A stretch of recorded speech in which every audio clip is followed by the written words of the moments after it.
สบายดีและสวัสดีเด้อพี่น้องคลิปนี้เนาะสาวมีกับคลิปมานำเสนอ เมนูเผือกหอมพี่น้องโอ้โหรับมอบกันเลยพี่น้องเลยเบื้องนู้นนี่เผือกหอมหัวใหญ่ใหญ่ ใหญ่แท้ หัวนี่ ใหญ่ว่า 2 กิโลไปปลูกใหญ่ขนาดมึงน้องโนว่ะพอควันมันไปปลูกเลยมีว่ะ เดมันจะขึ้นนะฮะเลย จากตานี่บ่ละอื้อหือหอมไม่เป็นเวลายาว หัวใหญ่ขนาดแม่วาหาก็เคยเห็นแม่วากะ หอมแม่รอเบิ่งข่าวต้นเพิ่นเด้อสามีก็สิเอาไปผ่าบ่จะเอามานึ่งพี่น้องแล้วก็สิต้มใส่น้ำกะทิใส่น้ำตาลโอ้ตัวเขี ส ยว บา ก็ ย อ ดี ยาก พี่ เห็น น้องบุเคยเห็นดอกเผือกใหญ่ป่านนี้พี่น้องมีเพิ่นจับมาน่ะ คิดว่าไหกระปุกอีหยังวะมีว่ะเนาะมีย่างมามีกระปุกยังวะโอ้ยสิเอามาให้เบิ่งนี่แหละวะบุเคยเห็น ตัวต้มหวานเนาะ ตอนมันซุปแห้งหอมเนาะเผือกนะ ซ้ำไห้อะที่กระเจ้าดอกเหล่า ทำไห้ตัวมันแตกทำไห้ เรา แม่ ให้ วะ เหล่าไห้ ว่าพี่น้องสิทากินแล้วมีสิเฮ็ดในกินพี่น้อง ถ้าพี่น้องสามีสิกอตัวไปซับเตรียมเอามานึ่งเลยเนาะถ้าพี่น้องวันนี้สามีก็สิมาลอกกาดเลยหัวใหญ่คักขนาดเผือกครั้งแรกเลยได้กินเผือกหัวใหญ่ขนาดนี้ วันนี้จักบาท โลละ35 บาท อืม 2 โล 70 ก็ไม่แพงมาก แต่ว่ามันอร่อยมันหอม มันหอม บอกคันนี่มีประโยชน์อีก แม่เพิ่นทิ้งติ๊กสิกินกับข้าวพี่น้องเอ้ยเพิ่นว่าโอ้ยนึ่งแล้วให้แม่กินกับข้าวเด้อเพิ่นแม่เพิ่นกินของหวานบ่ได้เฮาก็ แบ่งตัวหนึ่งให้เพิ่น แบ่งตัวหนึ่งให้แม่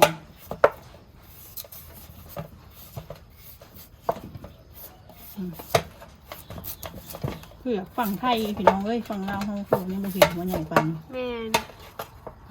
ยกกูจะขึ้นนะพี่น้องวันนี้สามีชิมาผ่าเลยได้ป่ะนี่ตัดกลางก่อนเนาะหั่นเป็นชิ้นก่อน ว้าวตันๆเลย ตันขนาดโอ้ ปาดจนบ่ลงเนาะ หัวใหญ่มากเขาปาดกันยังไงเนาะเผือกเนี่ยโอ้ ใหญ่แฮง2 กิโลมันก็เลยตันพักปาดยางนิดหน่อยโอ้ ได้แล้ว ระวังมือ ระวังมือเนาะมันสิตัดไปอื่นมือผ่าตัวนี้ก่อน ใส่ตัวนี้ซับๆเลย อืม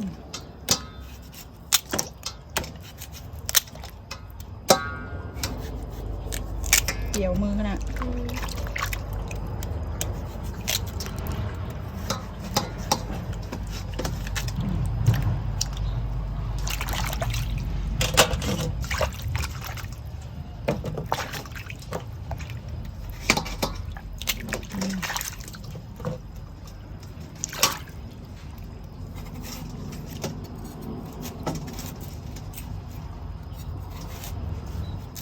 นี่พี่น้องเผือกกระชาได้อืม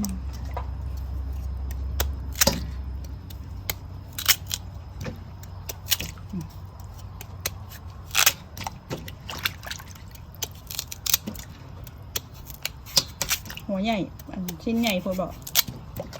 มันก็ซุกไว้ได้เปลือกมันบริสุทธิ์ยังไง เนาะเขาต้มเขากระตักกินก็ได้เนาะ แม่ ตอนใหญ่เขาก็ตักกินก็ได้ จักเอา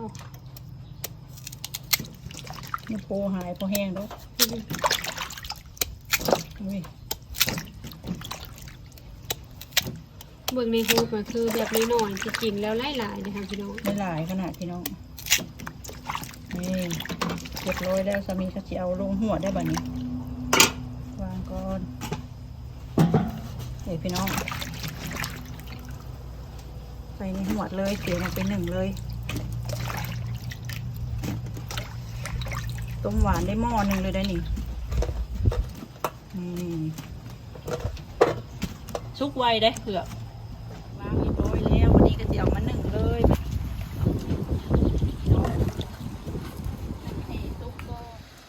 ตอนนี้เผือกเข้ากับซุกเรียบร้อยพี่น้องนี่เลยเผื ผือกหอม หอมมาก นี่พี่น้องเรามีกระชิตักแบ่งมาให้แม่เพิ่นสิกินกับข้าวแล้วสามีกระชิเฮ็ดของหวานเด็กพี่น้องเรียบร้อยพี่น้องวันนี้สามีกระชิเตรียมค้างน้ำต้มสาคูกันเลยมาพี่น้องน้ำเฮาเดือดแล้ววันนี้สามีกระชิใส่สาคูเลยสาคูมันก็เอาพี่น้องเขาสิเอาลายเอาหน่อยเนาะสาคูใบเตยใช่ไหมว่าเรากระยามันอืดโพดทางใส่ลายสาคูใบเตยเอาเยอะๆหน่อยเกี๊ยวชอบบอกใช่บางคนไม่ชอบเยอะนะไม่ชอบอืดนะโอเคพอเนาะดีพี่น้องข้าวต้มสาคูซุกแล้วสามีกะทิตองน้ำอันนี้ทิ่มพี่น้องเลยแต่คิดใส่น้ำกะทิเพราะว่าสีของเพื่อนเนี่ยมันเขียวโพดเราบ่มักสีเขียวกันใดเนาะเดี๋ยวปะปิดฝาหม้อไว้ก่อนแบบนี้ตอนนี้สาคูเฮาก็ได้ถี่แล้วพี่น้องแต่ก็ยังบ่สุกคักเนาะสามียังสิต้มใส่น้ำกะทิอีกรอบหนึ่งอยู่แต่ว่าที่มาตองน้ำเขียวออกก่อนพี่น้องมาตองน้ำเขียวเพิ่นออกแล้วเฮาจะคิดต้มต่ออีกต้มใส่กะทินี่พอแล้วนี่มาตั้งเลย ไข่กบเลย ตากบตาเขียดเลยพี่น้องนี่ค่ะยังบ่สุกคักมาวันนี้เขาจะปาดกะทิมาใส่เลยวันนี้เอากะทิใส่แล้วก็ใส่น้ำเปล่าด้วยนี่พี่น้องสีเขียวใบเตยเนาะบางคนก็มักบางคนก็มักสีขาวแล้วแต่ชอบเลยเดี๋ยวพี่น้องทำใส่กะทิลงไปเลยข้นๆเลยเอาประมาณนี้ก่อนเพราะว่าน้องมักข้นกันได้เขาจะปุ่นน้ำหน่อยใส่เกลือเขาจะปุ่นน้ำหางเขาเอิ้นน้ำหางกับน้ำหัวอีกน้อยนึงเขาหมักสดปั้นกะทิยังบ่เข้มข้นเขาจึงตื้มเพราะว่าสามีบ่ได้เทเบิดพี่น้องแม่เดี๋ยวเขาจะปรุงใส่น้ำตาลเลยแบบนี้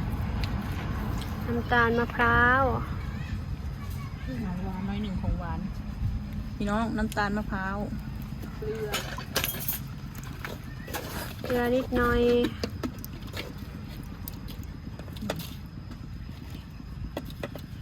ใส่อีกนิดนึงเค็มหน่อยโอเคทำนั้นนี่พี่น้องใส่เกลือ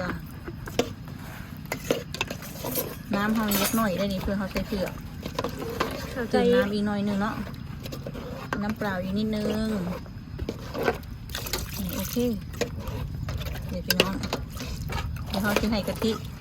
เป็นอันนั้นก่อนแตกมันก่อนจังหน่อยเขาจะเอาเผือกลงเนาะ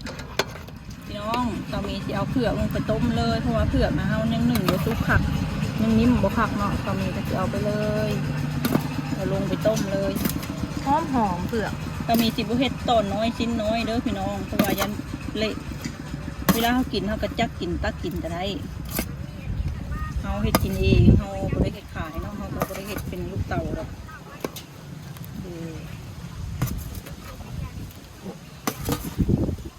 มีหนึ่งบ่ได้ให้เพิ่นเปื่อยคักพี่น้องคนพอดีแซ่เนื้อแน่นยังแข็งอยู่เนื้อละลายกับน้ำกะทิเลยให้เนื้อละลายกับน้ำกะทิเข้มข้นเลยเหลื่อมนี่อาทิปิดฝาไว้ก่อนแบบนี้ตุนหน่อยนึงต้มหน่อยนึงมาแล้วเขาจังงันหัวน้ำกะทิอีกหน่อยหนึ่งตอนเพิ่นซุปพี่น้องเพราะว่าอันนี้เขามันแตกมันละเด้สะอันนี้เขาก็ใส่น้ำกะทิอีกกำลังอีกก็ได้พี่น้องตอนนี้ต้มหวานเผือกเขากระซุกแล้วเนาะเดี๋ยวเรามีที่เพิ่มหัวกะทิให้หอมหน่อยหนึ่งนี่ประมาณนี้เลยจะปรุงหม้อแล้วได้เป็นปรุงหม้อเสิร์ฟเลยแบบนี้น่ากินมากใครจะเอากี่ชิ้นก็ได้ใครเอาก่อนน้องสุกเอากี่ชิ้น3-4 ตอนก็ได้ตัวใหญ่เริ่มตั้งเย็นไว้ฝนมาแล้วเอาน้ำเยอะไหมน่ะอันน่ะฝนไหลแล้วหอมขนาดเลยฝนไหลแล้วบ่เดี๋ยวนี้แล้วค่อยเติมเอาอีบ่อน้ำพอแล้วเอาทิชชู่เช็ดขอบเด้อบ่วงเอาเลยบ่วงหอมพี่น้องเอ้ยสามีกำมักได้ตรงหวานเผือกหอมขนาดเลย เนาะมันเป็นแบบคิมมี่เนื้อทางน้องขนาด อันนี้ใครอันนี้ใคร น้ำตะเกียวก็ได้ น้ำเอาอยู่ไหม ชอบซดน้ำนะ ได้ละรวมกิน น้องโหน่งบัดนี้น้องโหน่ง ใส่หัวกะ กี่ ทิ ต ก่ อ อน นนะนิดนึง ทำไงก็ได้ ตัวกินไม่หมดนะเสียดายนะเลือกเอาตัวซุปเฮ้ยเบิ่งไหมเบิ่งกับเจ้าซิมึงเนาะ พี่น้องใส่หัวกะทิได้นี่ คน หอม ไร อย่าง แล้ว เองสบายดีพ่อแม่พี่น้องหอมขนาดเลย ใส่หัวกะทินิดนึง ถ้าใครอยากใส่ก็เติมได้นะนี่ของน้องโหน่ง อู้ของน้องโหน่งน่าอร่อยมาก หัวใหญ่มาก โรยหัวกะทิไป พี่น้องมาเบิ่งนี่ใส่กะทิแล้วให้เป็นตาแซ่บโหน่หอมแบบหอมเผือกหอมกะทิพี่น้องเบิ่ง นี่ก็ของคุณแม่ อันนี้แบ่งไว้ให้แม่ กินกับข้าว กินกับข้าว เลยใส่อันนี้ไว้ ถ้ามีแล่นเอาขึ้นให้แม่ซิมหน่อยหนึงแล้ว มาไว้สิกล่อง แบ่งไว้ให้แม่ต่างหาก หอมขนาด หอมมากหอม ร้อนๆกินย่าในจังหน่อยพี่น้อง แซ่บขนาดเลยพี่น้อง นะสามีตัวน้อยก็ได้ พอดีเลย หวานน้อยแบบไม่ต้องหวานมากคุณจะแซ่บ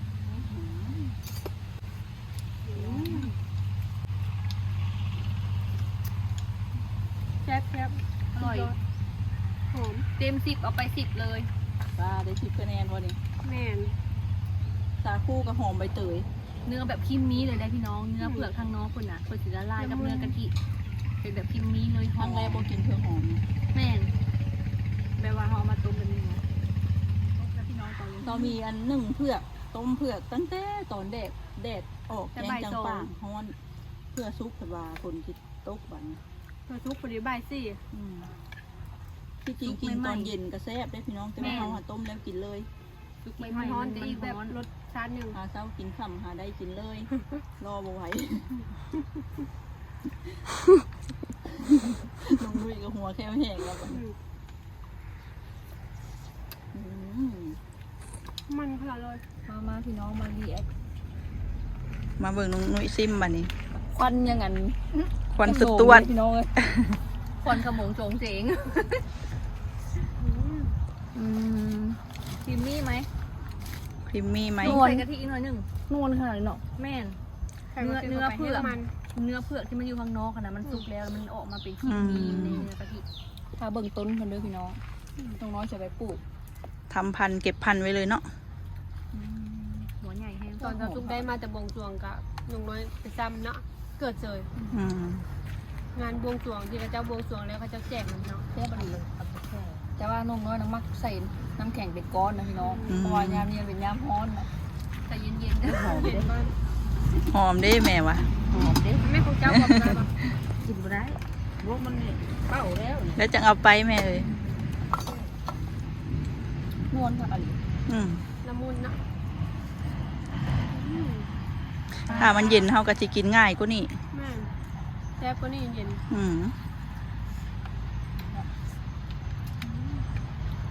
แซ่บ หอมละมุน ต้มกะใส่แต่กะทิกับเกลือจากพี่น้องกับน้ำตาลเขาก็กล้าเอาบ่หวานมาก หวานก็พอดี หวานพอดี ไม่หวานมากพอดีอร่อยยอด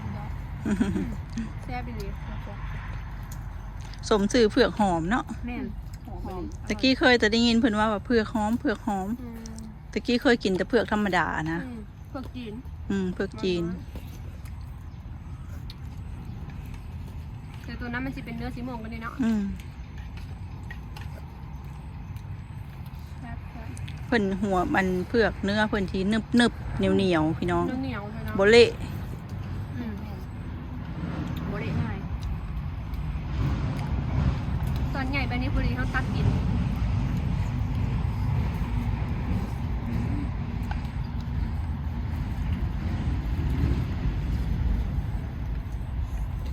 เอาต่างคนต่างอร่อยวันนี้ เอาให้น้องๆจบคลิปให้เลยเนาะวันนี้พี่น้องชาวมีกะอยู่หลังกล้อง ก็เก่าได้นี่มันร้อน มันเย็นแล้วก็เฮาก็ใส่น้ำก้อนได้เพราะว่าน้ำก้อนในตู้เย็นมีอยู่เนาะ แซ่บพี่น้องเลย เราต้องกินเบิด2 ตอนพี่น้อง ยังสองตอนเผือก อืม อร่อย อ่ะคลิปนี้เฮาลาไปก่อนเนาะ สำหรับคลิปนี้เนาะพี่น้องฝากกดไลค์กดติดตามและกับบอกความโฆษณาเพื่อเป็นกำลังใจให้ต้องเอ้ยหมีเด้อพี่น้องมื้อนี้ก็แซ่บหลายเนาะ แม่นสบายดีเด้อพี่น้องบ๊ายบาย